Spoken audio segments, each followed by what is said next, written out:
산소를 통한 산화환원보다는 전자를 통한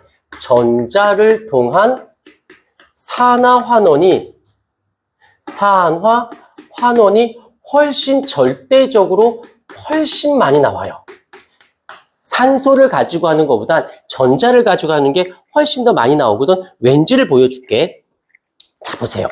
이걸 하려면 우리가 앞에서 뭐가 있었냐면 있을 거야. 들어본 적은 배경 지식을 먼저 설명을 하면 이게 있어요. 누가 있냐면 바로 주기율표. 1번부터 20번까지 외워야 되는 주기율표가 있었거든. 이때 주기율표 하면 떠오르는 단어들이 또 뭐가 있냐면 주기 뭐 이런 말들이 있어. 그건 사이드적인 거고 이거 할 때 반드시 알아야 되는 게 요걸 설명하면서 갈게요. 누가 있냐면 바로 원자의 구조를 잠깐만 보자. 원자가 어떻게 생겨 먹었냐면 중심에는 누가 있냐면 원자 핵이 있어요. 그 다음에 주변에는 전자가 있어요. 근데 또 원자 핵은 또다시 그 안에 누가 있냐면 양성자라고 하는 아이가 있고 그 다음에 중성자라고 하는 아이가 있어요. 계속 가볼게. 그런데 얘는 정기적으로 플러스 전하의 성질을 띠고 있고요. 그 다음에 요거는 정기적으로 마이너스 전하의 성질을 띠고 있습니다. 선생님 이거 통합과학 1 단원에 있는 건데요? 아니에요. 중학교 때 있던 거야.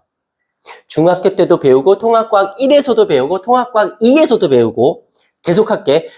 2학년 돼서 내가 화학을 선택할 거야. 과학을 선택할 거야. 라고 했었을 때 화학 1에도 나오고요. 물리 1에도 나와요. 그래서 2학년 2학기 때 화학 파트에 물질의 에너지가 있고 화학 반응의 세계라는 파트가 있거든. 고3 때까지 나오는 내용이 이 내용이 중학교 고1, 고2, 고3 내내 나와요. 그러니까 얘는 피해갈 수 있는 영역이 아닌 거야.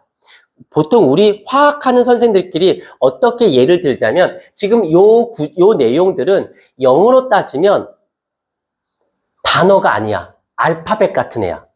수학으로 따지면 구구단 같은 애야. 구구단이 문제에 나오니? 나오지. 답에 관계가 없이. 야, 구구단 없는 수학이 어딨냐? 이해가, 알파벳이 없는 영어 지금, 생각지도, 야, 근데 선생님 저는 영어가 싫진 않아요. 괜찮긴 한데요. 가끔씩 G랑 Y가 좀 아픈 애야? 그냥 아픈 거야? 아주 심하게 아픈 애야? 저는 그러니까 수학을 조금 아니까 방정식이 있고 부등식이 있는 건 알죠? 그 다음에 함수가 있는 거 알죠? 난 직접 내 눈앞에서 들은 적 있어. 아니, 집중해. 어떤 학생하고 어떤 엄마가 상담을 왔어. 근데 엄마가 내 앞에서 애한테 한다는 소리가 엄마는 예전에 학창시절 때 함수는 잘했는데 방정식이 좀 약했어. 근데 애는 끄덕이고 있어. 난 기도 안 찬 거야. 방정식, 부등식이 뭐야? 좌변, 우변 두고 등호하면 방정식이고 부등호하면 부등식인 거지. 이거를 시각화한 거야. 시각화. Y축, X축으로 시각화한 게 함수거든. 펑션이라고 해서 F라고 해서 뭐 이렇게 하잖아. 이걸 시각화한 게 그래프고 함수거든. 야, 이게 안 되는데 이게 되겠니? 이게 되면 여기에 업그레이드인데 얘가 되는데 얘가 안 되는데 돌아버리는 거야. 얘가 헷갈리는데 저 영어 잘해요. 이거랑 똑같은 거야. 구구단이 어려워요. 근데 저 수학은 잘해.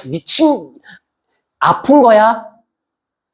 이 지금 배우는 애는 수학의 구구단 같은 애고요. 영어의 알파벳 같은 거야. 이건 선택의 여지가 아닌 거예요. 만약에 내가 깜짝이야. 그럴 수 있지. 화학을 진짜 잘하고 싶어. 그러면 물리를 진짜 잘하고 싶어. 화학을 진짜 잘하고 싶어. 그러면 지금 여기서 혹시 화요일하고 금요일날 물리원, 화학원 수업 있는 건 알고 있니? 듣는 사람 있니? 듣고 있어? 내가 이과 쪽을 갈 거야 라고 했다라면 물리랑 화학은 피해갈 수 없거든.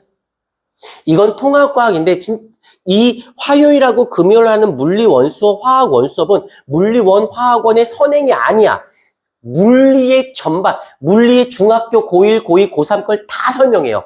화학도 중학교 거, 고1 거, 고2 거 다 설명. 그러니까 뭐 어느 단원이 아니라 그냥 화학이라는 아이를 가장 베이직인 아이, 얘는 알고 있어야 돼. 그럼 화학이 나중에 어렵지 않을 거야. 물리를 이걸 정도로 알면 물리가 어렵지 않을 거야. 그 강자가 그날 강자거든.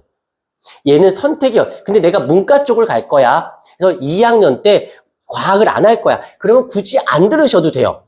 대신 학기 중에 2학기 때 좀 고생은 하겠지.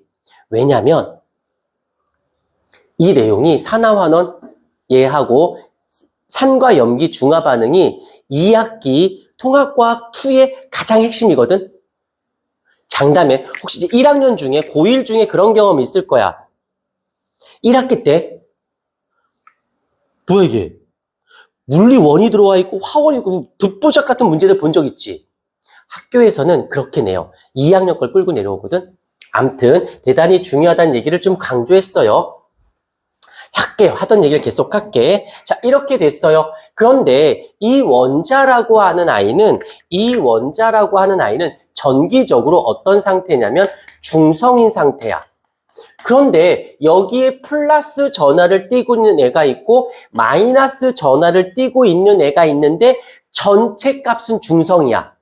얘가 많으면 플러스 값을 띠고 있고 얘가 많으면 마이너스를 띠고 있는데 원자가 중성이라는 말의 뜻이 성립하려면 이거 설명했지?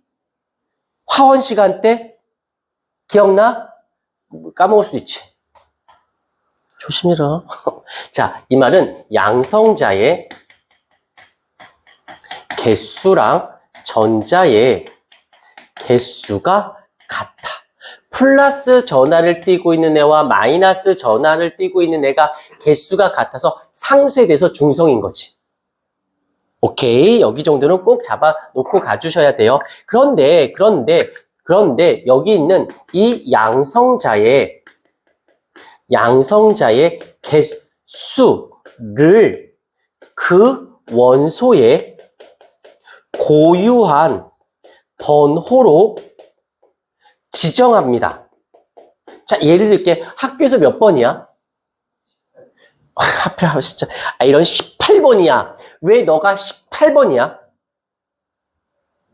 이름 순으로 했을 때 18번째 있어서 18번째 있어서 너는 18번이 된 거지. 와 마찬가지로 양성자의 개수가 예를 한번 들어볼게요. 나트륨의 양성자의 개수가 11개를 가지고 있어요.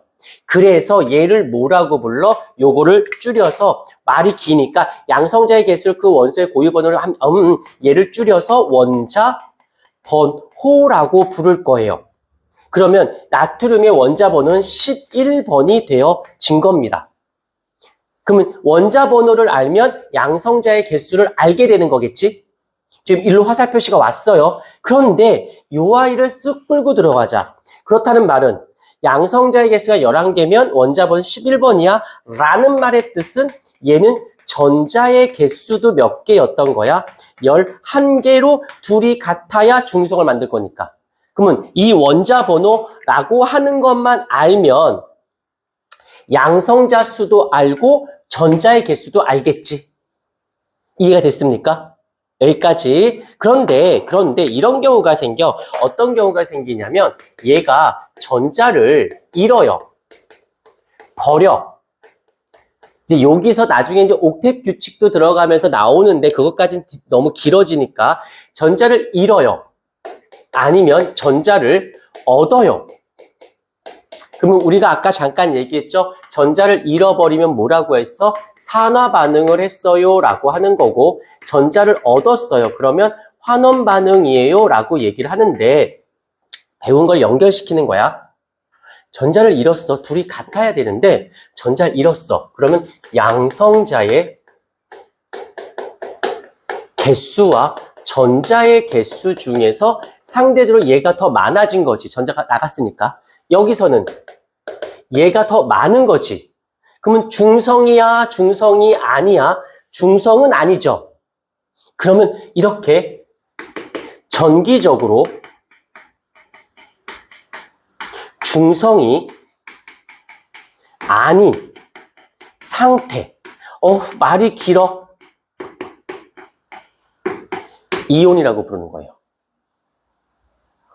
그러면 알겠지만 이온 그러면 양이온, 음이온이란 말 들어본 적 있는데 왜 얘가 양이온이냐면 전자를 잃어서 산화 반응을 했어. 그러니까 상대적으로 얘가 더 많은 거라서 플러스가 더 많은 중성이 아닌 아이 양이온, 전자를 얻어서 상대적으로 전자수가 더 많으니까 마이너스의 중성이 아닌 음이온이라고 부르는 거지.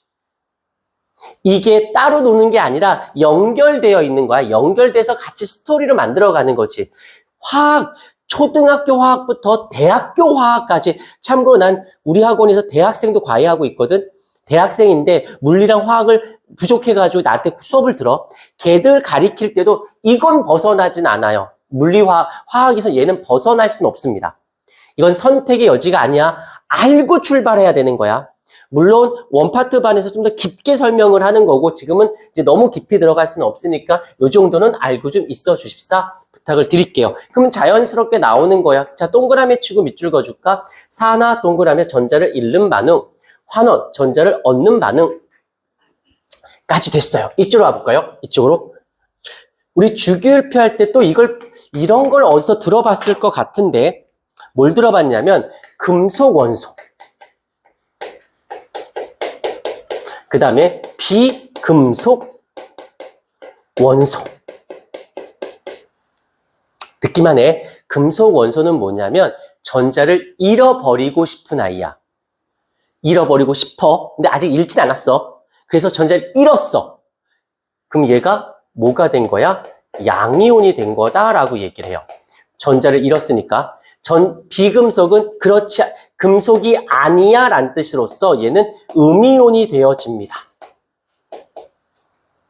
오케이. 그래서 주기율표상에서 금속 원소와 비금속 원소는 반드시 알고 있어야 되거든. 이거는 선택의 여지가 아니라 알고 있어야 돼. 이걸 알고 있다면 전자에 의한 산화환원 반응은 되게 쉬워요. 오케이. 근데 나온 김에 조금 더 할게. 밑에 있으니까 아까쯤에 산소는 잃은 산소의 수와 얻은 산소의 수가 반드시 같아야 된다고 했지. 얘도 마찬가지로 잃은 전자의 개수는 얻은 전자의 개수와 또한 반드시 산화환원 반응에 동시성이 있어요. 요게 되게 중요한 포인트가 되어집니다. 자, 칠판을, 모니터를 보도록 할게요. 여기서 보게 되면 산화환원 반응의 확장이라고 되어 있는데 아까쯤에는 산소를 갖고 있어 산소의 이동만으로는 산화환원 반응을 다 설명하기는 조금 어려워. 그런데 따라서 이번에는 전자의 이동으로 산소를 보다는 이렇게 전자의 이동으로 산화환원 반응을 확장하면 산소가 관여하지 않는 산화환원 반응도 설명할 수 있게 되는 거지. 여기서 산소를 가지고 산화환원 반응을 해도 되거든. 이걸 전자로 해도 설명이 돼. 근데 산소를 갖고 산화환응을 설명할 수 없는 애가 있어. 이건 전자로 해도 설명이 돼. 자, 다시 해볼게. 아까 예를 들어볼게. 아까 누가 있었냐면 얘가 있었고 그 다음에 얘가 어떻게 돼? 두 개가 있어서 두 개의 CuO가 됐었죠. 근데 아까 내가 뭐라고 했냐면 이거 이렇게 됐으니까 산소를 얻었으니까 산화인 거네. 맞습니까? 그럼 아까도 동시성, 잃어버린 애가 있으면 얻어야 된다고 했지. 그럼 얘가 얻었으니까 얘는 뭐여야 돼? 그치, 잃어야겠지. 환원이어야 되겠죠. 얻었으면 잃어야 되고 잃었으면 얻어야 되잖아. 그러면 얘가 이렇게 가볼까? 얘가 산소 잃은 거야? 얘는 산소 얻음이다라고 했으니까 납득이 됐어. 그러면 얘가 산소를 잃은 거니? O2가 O2 똑같은데? 잃은 게 아니잖아. 설명이 돼, 안 돼? 안 돼요. 얘는 설명이 될지언정 얘는 설명이 안 되잖아. 자, 이럴 때 누가 나타나? 전사가 들어가요. 전사가. 이 구리는요, 반응할 때 어떻게 되냐면 CU2 플러스의 두 개의 전자로 전자를 어떻게 한다?